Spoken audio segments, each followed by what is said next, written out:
ምግባር በሚወድቀው ካህን እንኳን ልክ የማትወድቅ ቤተክርስቲያን ካህኑንም ምዕመኑንም የምትቀድስ ቤተክርስቲያን የእግዚአብሔር ቸርነት የሚገለጥበት እኛ በዚህች ተራራ በጸሎት እናነጋግረዋለን፣ እርሱ በአባትነት ይሰማናል። እስቲ በሉ እኛ በሉ እስቲ በጸሎት እናነጋግረዋለን፣ እርሱ በአባትነት ይሰማናል። እርሱ በወንጌል ይናገረናል፣ እኛ በልጅነት እንሰማዋለን። እንደ ልጅ እንሰማዋለን። እግዚአብሔር ሲናገር እኛ በፊቱ ቆመን ስንጸልይ እንደ አባት ይሰማናል። ስሙ ለዘላለም የተመሰገነ ይሁን። የሚሰማን እንደ አባት ነው እግዚአብሔር። እህቶቼ እንደ አባት አቅም አንሷችሁ ደክማችሁ በኃጢአት ወድቃችሁ ተሰብራችሁ የሆነ ቦታ ሰው ሳይመለከታችሁ በቃ እኮ ለእግዚአብሔር እንዲሆናለሁ ብዬ አስቤ ሰውነቴ ረክሶ ወድቆ ምናምን ብቻ አትበሉ። የእግዚአብሔርን ምሕረት ተመልከቱ። በእግዚአብሔር ላይ እንዳትቆጡ። ሰው በእግዚአብሔር ላይ ሲቆጣ ለመዳን ዕድል ይቀርበዋል። እንደ አባት የሚሰማ ነው። እኛም እሱ ሲናገር እንደ ልጅ እንድንሰማው ይፈልጋል። እግዚአብሔር በወንጌል ምን ያደርገናል? ለዘላለማዊ ክብር ያሰለጥነናል። የት?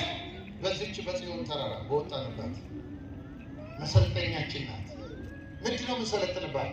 ዘላለማዊ ሕይወት፣ ዘላለማዊ ክብር። የዘላለማዊ ክብርና ሕይወት መሰልጠኛ ካምፕ ናት ቤተክርስቲያን።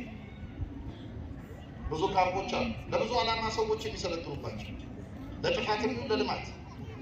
እኛ ለዘላለም ሕይወት የምንሰለጥንባት ከእግዚአብሔር ዘላለማዊነት በጸጋ መሳተፍ የምንሰለጥንባት። ወደዚህ ደርሳችኋል ነው የሚለን ቅዱስ ጳውሎስ። የርስታችንን ዋስትና ይሰጠናል፣ አረቦን ይሰጠናል እግዚአብሔር። የርስታችን እቺ ጽዮን ይሄው እግዚአብሔር ከተማ የነፃነት ምድር ትባላለች። የነፃ ሰዎች መኖሪያ፣ በክርስቶስ ቤዛነት ነፃ የወጡ ሰዎች መኖሪያ፣ ኤክሌሲያ፣ የምርጦች መሰብሰቢያ፣ የነፃነት ምድር ናት። እስራኤል ከነዓንን ሲወርሱ ከተደሰቱት ደስታ በላይ በዘላለማዊ ደስታ የምንደሰትባት የነፃነታችን ምድር፣ የነፍስ ነፃነት ሁሉ የምትሰጥ። በዚህ ምን አለ? ሰማያዊ ቤተሰብ። እስቲ ሰማያዊ ቤተሰብ በሉ። አሁን እኛ ኢየሱስ ብቻ ማንለው እንደዚህ ነው። እሱ ብቻ ይሆናል። ራሱ ወዳድ አምላክ የለንም፣ እኛ የለንም። እኛን እንኳን በምህረቱ የተመለከተ የሰው ልጅ ተብሎ ለመጠራት በእኛ ስም ለመጠራት የወደደ ጌታ ነው። እግዚአብሔር የፕሮቶኮል አምላክ አይደለም። አሁን ሰማያዊ ቤተሰብ ጋር የሚቀላቀለን ብቻችንን አልተሆንም። አምላካችን መቅደሳችንን ባዶ አላደረገው። አለን ሰማያዊ ቤተሰብ። ምንድን ነው? ከቅዱሳን ጋር አንድ የምንሆንበት፣ በአንድ ራስ በክርስቶስ ውስጥ የምንሆንበት፣ ብቸኝነታችንን የሚራዱ ቅዱሳን ከኛ ጋር የሚሆኑበት፣ እኛ ወደ እነርሱ የምንወጣበት፣ እነርሱ ወደ እኛ የሚወርዱበት ዓለም ነው የሰራልን እግዚአብሔር። የአዲስ ኪዳኗ ቤተክርስቲያን እሷ ናት። የትም ብቻችንን አይደለም። የትም ብቻህን አይደለም። አንተ አምነው የተጠቀው የልብስ አባት እንኳን ሰውነት አልክሞት ቢተውህ እግዚአብሔር ትቶኛል እንዳልተን አንተ ብቻህን አይደለም። ብቻችንን አይደለም። የሰማይ ቤተሰብ አለን። በዙሪያችን ድንኳኖቻቸውን የሚዘረጉበት እነዚህ ቤተሰቦቻችን በብዛት ስፍር ቁጥር የሌላቸው ናቸው። የላቸውም። እልፍ አእላፋት ነው የሚላቸው ቅዱስ ጳውሎስ። እልፍ አእላፋት አይቆጠሩም። እነርሱ ለስርዓት ለክብር አንድነት ያላቸው ናቸው። ስርዓታችን እስከጠበቅን፣ የሰማይ መልካችን እስካልተበላሸብን፣ ቤተክርስቲያን በሰማያዊ መልክና ስርዓት የምንኖርባት ከሆነ ከኛ ጋራ የማይፋታ ህብረት አላቸው። በክርስቶስ አካል ውስጥ ነው የገባነው። አካል ውስጥ እነሱ እዚህ አካል ውስጥ አሉ። አንድ ስጋ ሆነናል እና በስርዓት አምልኮ ከመላእክት ጋር የተቆራኘች ቤተክርስቲያን አለች። የተዛመደች ቤተክርስቲያን፣ የመላእክትን የማይሞት ህይወት የምትኖር ቤተክርስቲያን፣ ሕያዋን መላእክት ያሉባት ቤተክርስቲያን።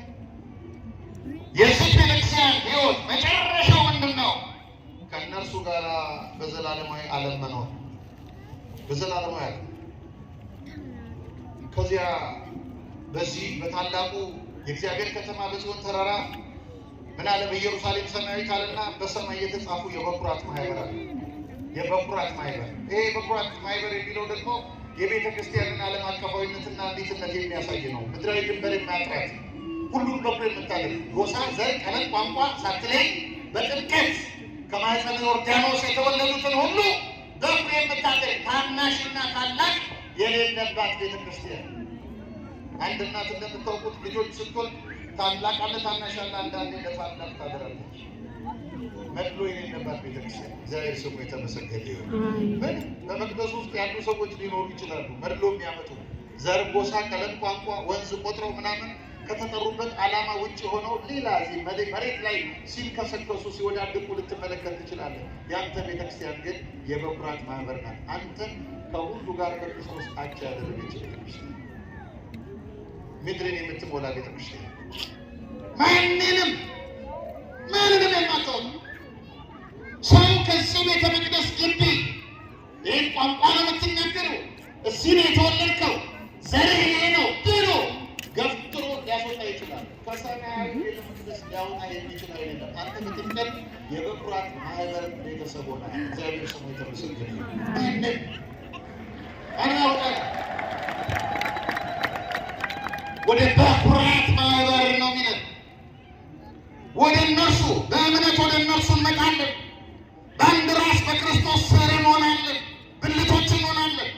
በአንድ መንፈስ በአንድ የተባረከ የዘላለም ሕይወትና የትንሣኤ ሙታን ተስፋ አንድ እንሆናለን። ከእነዚህ በኩራት ጋር አንድ ቅዱስ ዳዊት አጥር የሌላት ቤተክርስቲያን እንደሆነች ሲናገር፣ አካባቢ የማያጥራት ቤተክርስቲያን እንደሆነች ሲናገር አስቀድሞ በትንቢት ምን ያለ ወሴት ከፍኖተ በቅድሚያ ወተከል ከስረውያ ወመላት ምድረ መንገድን በፊቷ ጠረክላት። እስቲ በሉ መንገድን በሉ እስቲ በፊቷ ጠረክላት።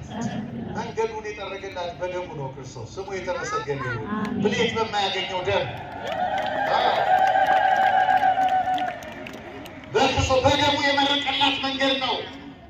ይሄ የክርስቶስ ደም ደግሞ ልዩነት የማያመጣ ዓለምን የመዓዛ የሳበ በሁለቱ መካከል የነበረውን የጥል ግድግዳ ያፈረሰ በመስቀሉ አንድ መሆንን የሰጠ ሕዝብና አሕዛብን ማስታረቅ የቻለ ሕዝብና አሕዛብ የአይሁድን ትምክህት የአሕዛብን ጣዖት አስጥሎ በአንድ የእርሱ በአንድ መቅደስ በራሱ ሰውነት ውስጥ አምላካችን ሁላችንን የሰበሰቡት በራሱ አካል ውስጥ የሰበሰቡት ልዩነት የሚባል ነገር የሌለበት ከእነርሱ ጋር ህብረት እናደርጋለን። ወደዚህ ደርሳችኋል ነው ከእነርሱ ጋር ህብረት ወደ በተመሳሳይ የቅድስና መንገድ እንጓዛለን። እነሱ በተጓዙበት ዓለምን ባሸነፉበት። ለዚህ ነው የቅዱሳኑ ገድላት የሚያስፈልገን፣ የቅዱሳኑ የህይወት ታሪክ የሚያስፈልገን። የእነሱ የአሸናፊነት ጥበብና ጸጋ ከኛ ጋር እንዲሆን ልክ ኤልያስ ወደ ሰማይ ሊያርግ ሲል ኤልሳ አሁን ወደ እግዚአብሔር ልወሰድ ነው፣ ከመወሰዴ በፊት አደርግልህ ዘንድ የምትፈልገው ካለ ጠይቀኝ ሲለው አባቴ ያንተ መንፈስ በእኔ ላይ እጥፍ ድርብ ሆኖ እንዲያደርግ ብሎ ሲጠይቀው አስቸጋሪ ነገር ጠየቀኝ። ወደ እኔ ብትመለከት ግን ይሆንልሃል። ይሆናችሁ ጥያቄው አስቸጋሪ ነው። ለኤልሳ ኤልያስን መሆን አስቸጋሪ ነው። የኤልያስ ጸጋ ላይ መድረስ አስቸጋሪ ነው። ኤልያስ ግን ምን አለ ኤልሳ? አሁን ትደርሳለህ። የምትደርሰው ግን ወደ እኔ ስትመለከት፣ ወደ እነሱ አሸናፊነት ተመልከቱ። ክርስቲያኖች አሁን በዚህ ዘመን በተለይ በዚህ የማህበራዊ ሚዲያ አስጨናቂ ዘመን ማን ነው ሞዴል የምናደርገው? ማን ነው ምሳሌ የምናደርገው? እንዲህ ብላችሁ ነፍሳችሁን አታስጨንቋት። በምድር ላይ ምሳሌ ልታደርጉት የምትችሉት ሰው ብታጡ፣ ቤተክርስቲያን ውስጥ ብታጡ፣ እነዚህ ህይወታቸው የተዋበላቸው አሸናፊነታቸው በክርስቶስ የተመሰከረላቸው በሰማይ ነጩን የለበሱ ቅዱሳን ወደ እነርሱ ተመልከቱ። ቃል ኪዳናቸው ከእናንተ ጋር ይሆናል። ወደ እነሱ የአሸናፊነታቸውን መንገድ መያዝ፣ ከእነርሱ ጋር በተመሳሳይ የቅድስና መንገድ እንጓዛለን። ከተመሳሳይ ጠላት ጋር እየተጋደለን እነሱ ከታገሉት ጠላት ጋር እነሱ ከታገሉትና ካሸነፉት ጠላት ከክህደትና ከዲያብሎስ ጋር እየታገልን የእነሱን አሸናፊነት ጸጋ ከእነርሱ ጋር እየተካፈልን እንሄዳለን። ወደዚህ በኩራት ማህበር ደርሳችኋል። ከእነሱ ጋር ተመሳሳይ እረፍት ወዳለበት እንገባለን። የምንጠብቀው እሱን ነው። የምንማረው ለዚህ ነው። ቤተክርስቲያን የምንሰበሰበው ስራ ልንፈታ አይደለም። ወደዚህ ታላቅ ህብረት ለመግባት ተስፋችን እንዲለመልምልን እንዲያድግልን ነው። ይሄ በጥምቀት የተጋራ ነው። በኩርና በጥምቀት ቤተክርስቲያን ብዙ ልጆች ወልዳለች። በጣም ብዙ ልጆች ከዛሬ 2018 ዓመት ጀምሮ ክርስቶስ ምድርን ከጎበኘ ጊዜ ጀምሮ ቤተክርስቲያን በጥምቀት እየወለደች ነው። እስከ ዛሬ ድረስ የተወለዱት ወዳጆቼ እነሱም አላረጁም፣ እኛም ወዳጆቼ ከጉልምስና የሚከለክለን የለም። ሁላችን የምንጎለምሰው በእድሜ አይደለም፣ በእግዚአብሔር ቃልና በጸጋው በቅድስና ከዓለም ሁሉ እነሱ በክብር ከፍ ብለዋል። ወደ እነሱ ከፍታ የምንወጣበት የእግዚአብሔር ልጆች ሁሉ ወራሾች ናቸው። ወራሾች ካህናት ብዙ ጊዜ ሲመረቁ ልብ ብላችሁ ሰምታችሁ ከሆነ ምን ይላሉ? የስሙ ቀዳሽ የክብሩ ወራሽ። የስሙ ቀዳሽ ጸጋ ነው፣ ልጅነት ማረጋገጫ ነው። አባታችን ሆይ በሰማያት የምትኖር ስምህ ይቀደስ ማለት የምንችልበትን መንፈሳዊ ጉልበት ያረጋገጥ ነው። በምንድን ነው? ድፍረት ያረጋገጥ ነው በልጅነት በጥምቀት። የክብሩ ወራሽነት ደግሞ ዕጣ ፈንታ ነው። ልጆች ከሆንን ወራሾች ነን። ሁላችን በኩር ነን በእግዚአብሔር። እገሌ ታናሽ ነው እና በግማሽ አይኔ ይኸው የሚል አምላክ የለንም። የሁላችን እኩል አባት ነው። ሁላችንም በኩል የፍቅር አይን የሚመለከተን ስሙ የተመሰገነ ያለ መድሎ የሚያይ ያለ መድሎ ወደዚህ ደርሳቸዋል ነው የሚለው ቅዱስ ጳውሎስ። ወደዚህ እነዚህ በእግዚአብሔር ቤት ስም አላቸው። በኢየሩሳሌም በበጉ ዙፋን ፊት ያሉ ናቸው። ግንባራቸው ላይ የበጉ ስም የተጻፈባቸው ናቸው።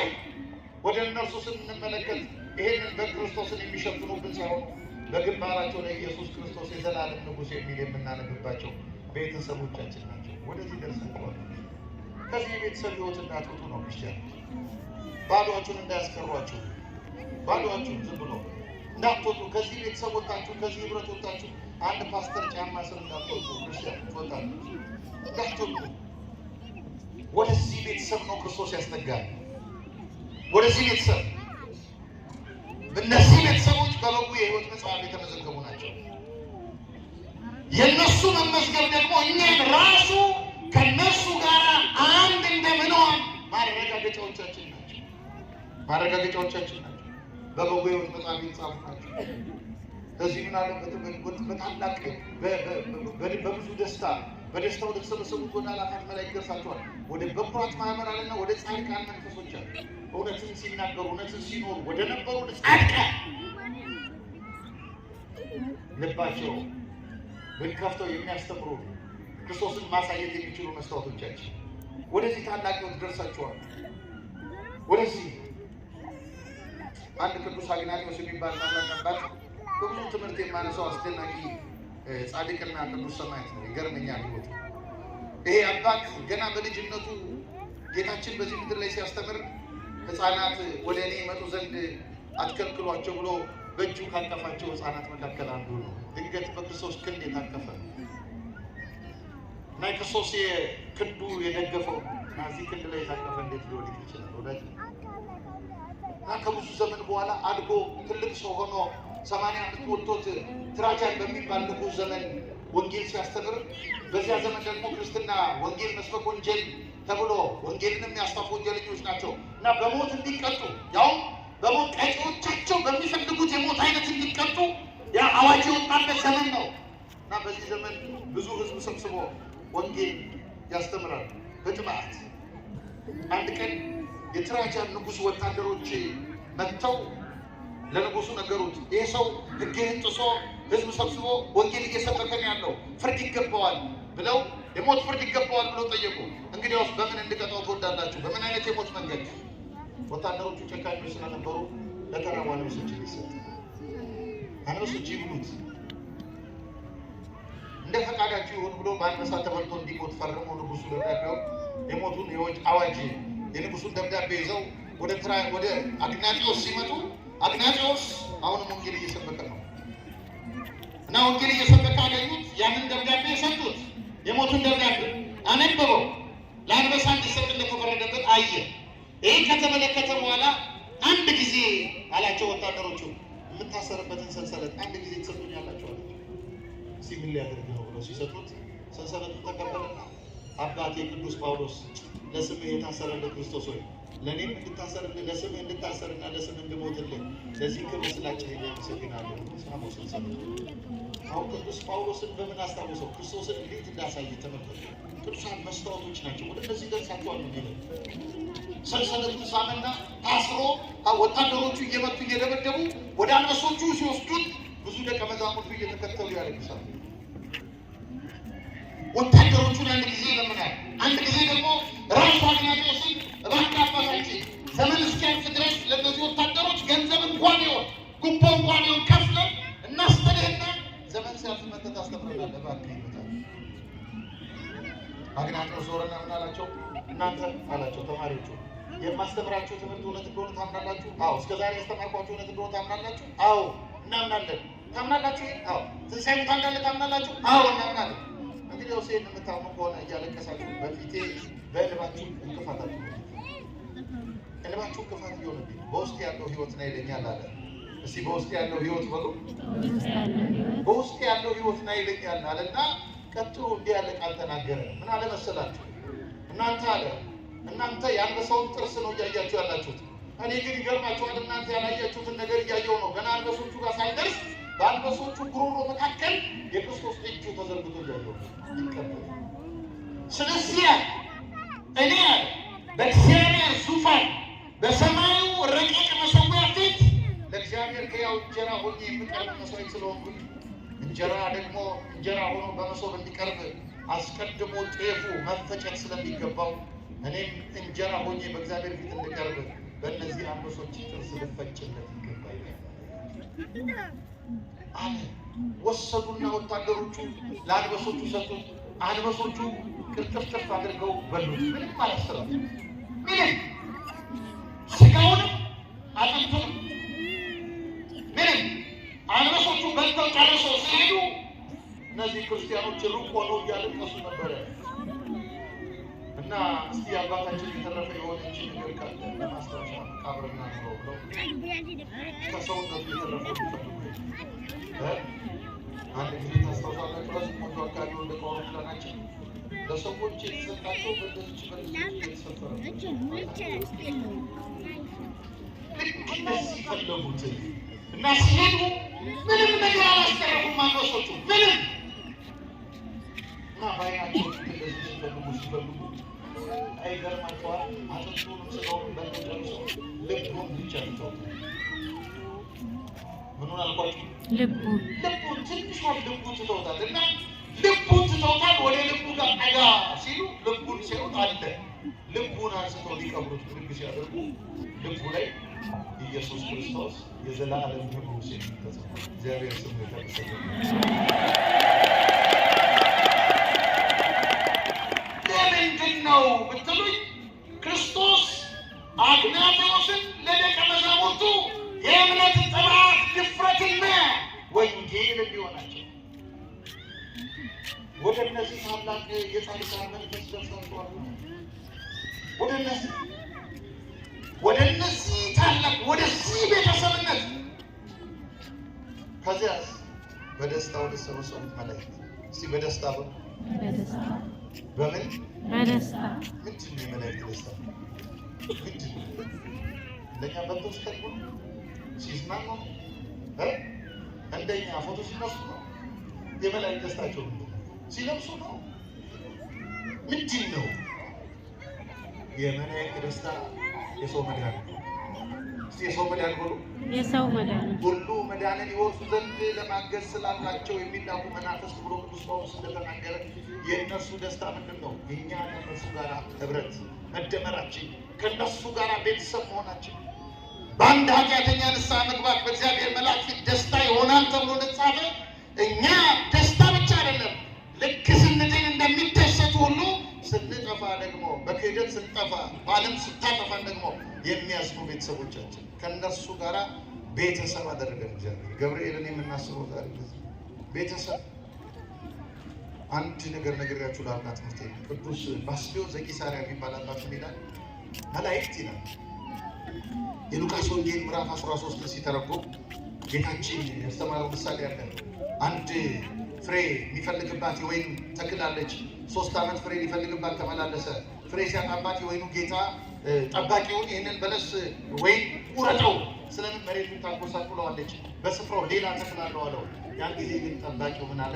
እባክህ ጌታ ሆይ ይቺን ዓመት ደግሞ ተዋት፣ ፋንድያ እስካደርግላትና እስክኮተኩትላት ድረስ ይቺን ዓመት ደግሞ ተዋት፣ በሚቀጥለው ዓመት ባታፈራ ግን ትቆርጣታለህ አለው። የሚለው ያ የሚጠብቀው መልአክ ክርስቲያኖች፣ እኛን የሚጠብቅ መልአክ ብቻችን አይደለንም። ቅዱስ አምላካችን ራሱ ምንድን ያለው በማቴዎስ ወንጌል ምዕራፍ 18 ቁጥር 10 ላይ ከነዚህ ከታናናሾቹ መካከል አንዱን እንዳትንቁ ተጠንቀቁ፣ መላእክቶቻቸው ዘወትር በሰማይ ያለው የአባቴን ፊት ያሉ። ምኖቻቸው? ያንተ መልአክ አለ፣ የኔ መልአክ አለ። ያንተና የኔ መልአክ ብቻ እንዳይመስልህ። አምላካችን ይሄ የምትመለከተው ችግኝና እጽዋት ውሃ ስለጠጣ ያደገ ብቻ እንዳይመስልህ፣ ስለተቆጠቆጠ እንዳደገ አይደለም። አጠገቡ ቆሞ እደግ የሚለው መልአክ አቁሞለታል። እግዚአብሔር ስሙ የተመሰገነ ይሁን አለው። እኳንኛ ታዲያ ይህንን ሲተረጉም ምን አለ? መልአኩ ነው የሚለምነው አለና መላእክት አለ ከክርስቲያኖች በምንም ሁኔታ አይርቁም አለ። ኃጢአት እንኳን ቢሰሩ ይማልዱላቸዋል እንጂ አይርቁም ካጠገባቸዋልና። ነገር ግን መላእክት ከእንደዚህ አይነት ሰው ይርቃሉ አለ። ከእንደዚህ አይነት ሰው ከምን አይነት ሰው? በልቡ ክፋት ከተሞላ ሰው። ክፋት ከተሞላው ሰው ይርቃሉ አለ። ክፋት የተሞላበት ሰው አለ፣ ልቡ ክፋት የተሞላበት ሰው አለ። አንድ ንብ የሚያነብ ሰው ቀፎ ያዘጋጃል። ንቦቹን በቀፎ ውስጥ ይከማቻሉ። ንቡን ካነበ በኋላ ቀፎ ውስጥ ንብ ከሞላ በኋላ ንቡን ማሩን ለመቁረጥ ሲፈልግ ንቦቹ ከዛ እንዲባረሩ አለ ጢስ ከስር ያደርጋል አለ። ጢሱ ንቦቹን ያበራቸዋል አለ። መላእክትንም ልክ እንደዚህ ጢስ ንቦችን እንደሚያበራቸው የሰዎች የልብ ክፋት ከልባቸው ያበራቸዋል።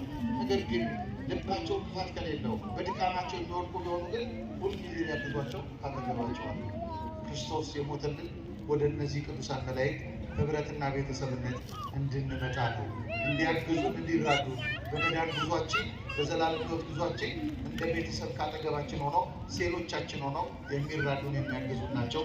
ወደዚህ ታላቅ ክብርና ልዕልና በቤዛነቱ ከፍ ያደረገን ክርስቶስ ስሙ ይመስገን። ከቅዱስ ገብርኤል በረከት ያሳትፈን።